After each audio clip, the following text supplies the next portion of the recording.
guys, how's it going? It's that Nerd Ryan here, and today we're going to be trying something new, which is reviewing all of last month's comics. Now, I usually will try to be doing this on the Tuesday after the end of the month, or if it ends on a Tuesday that day. However, I completely thought that August 31st was going to be Wednesday, so that's why I didn't post it last Wednesday, because I honestly thought that it was that. So we do have 1, 2, 3, 4, 5, 6, 7, 8, 9, 10, 11, 12 comics to review today. So let's get into it. So I will let you know, since I read them right away, I do sticky note them. So that's how we're going to be doing the reviews.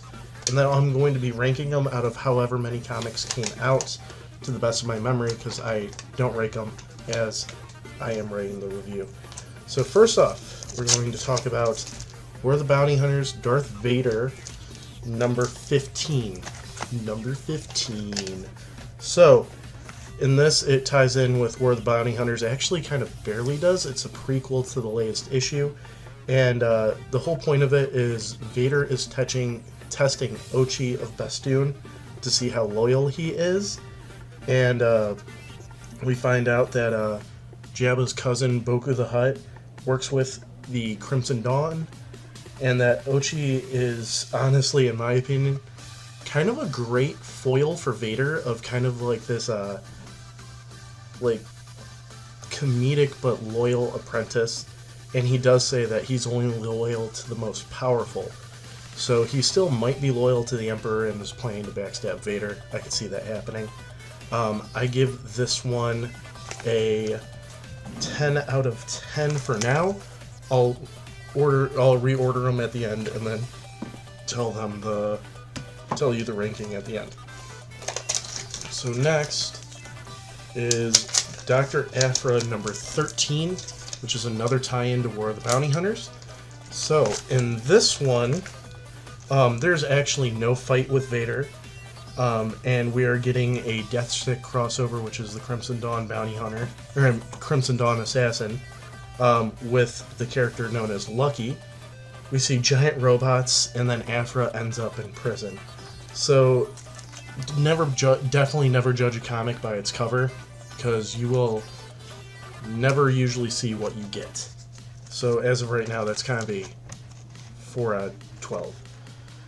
Next is Star Wars Adventures number 8. I did get a variant cover on that, cover B, and this one had 2 stories. One wrapped up the Bongo story with Luke and Leia, and I felt like it kind of had a kid ending, but there is a rebel outpost on Bogano. Then we had a tie-in for Tales of Villainy, where we are introduced to a clone named Jumpy, and honestly, he is a pretty good clone, but really nothing big comes of it, and Dooku's not really a focus, even though he's advertised. He's only in like 3 panels, I think. So that's a 3 out of 10 for me. Spreading out these comics, knocking everything down. Next is High Republic Adventures number 7, which is one single story, and it's continuing on from the last comic, and we are given a lesson about fear, a lesson that I very much enjoyed.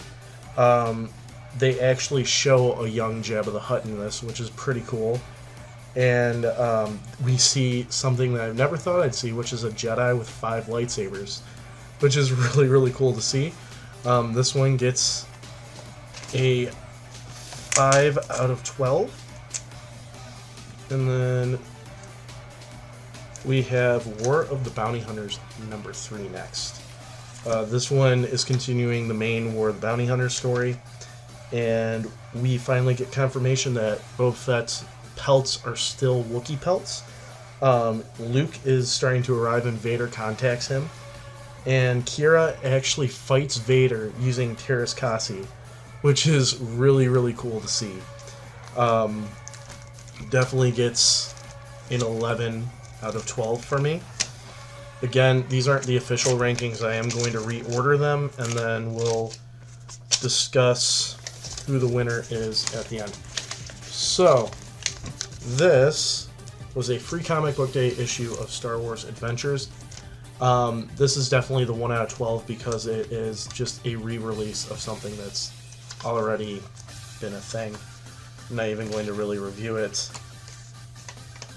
And then we have the next one being the High Republic free comic book day, which was the original story, and it adds context onto Crash Point Tower and Rising Storm, and we see Scav droids and the Snabble, and we get to see V18 is not yet repaired. So yeah, it's kind of cool to see these creatures that were only talked about in the books visualized. So yeah, that was a pretty cool comic. Definitely a 7 out of 12 as of right now. Next would be Viz Media's High Republic Edge of Balance, which is actually kind of a manga, which is really cool. And it's the intro for Edge of Balance. It has a flashback with Stellan Gios in it, which if you read the books, he's pretty cool. He's one of the main 3 Jedi, in my opinion, in the series. We have a new Wookiee Jedi in this, which is great. And we're introduced to the planet Banshee, I think it's pronounced, which is really cool. And the lightsaber designs on these, they look like katanas here. Just going to show that really quick. It's pretty cool. Definitely a 9 out of 12 for me on that. So the next is High Republic number 8, which is the regular High Republic. And the Drengir seem to be defeated, possibly. And their intro to all the main Jedi from Into Darkness in that. And the Hutt Alliance is detached.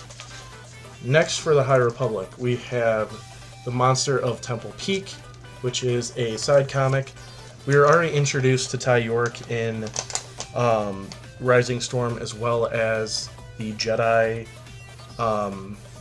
or Race to Crash Point Tower, sorry. But we get more backstory for her. We get a mention of Troideria. There's a giant spider monster, which I hate. And then there's more girl force sensitive. There might be a girl that is force sensitive in a area where they shun the force. Next is a one-shot War of the Bounty Hunters of Forlum and Zuckuss, which Zuckuss and Forlum are both alive, even though issue 1 made it appear that they were dead. They're enemies with each other, and they have a character in it named Trot that reminds me of Rocket Raccoon. And Crimson Dawn reprograms Forlom to have them fight. So it was a pretty interesting issue. This was the winner so far with a 12 out of 12. And lastly, we have War of the Bounty Hunters number 15. This one was pretty good. I gave it a 7 out of 10 when I started originally ranking these. Zuckuss is alive and recruited by Tonga, which we just found out with the other issue.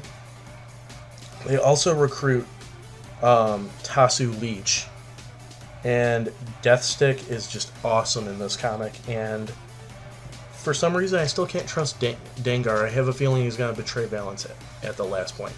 So I'm going to do a quick cut, and we are going to have the comics officially ranked. I'm just going to kind of set them up in front of me, and then I will hold them up and tell you which is which.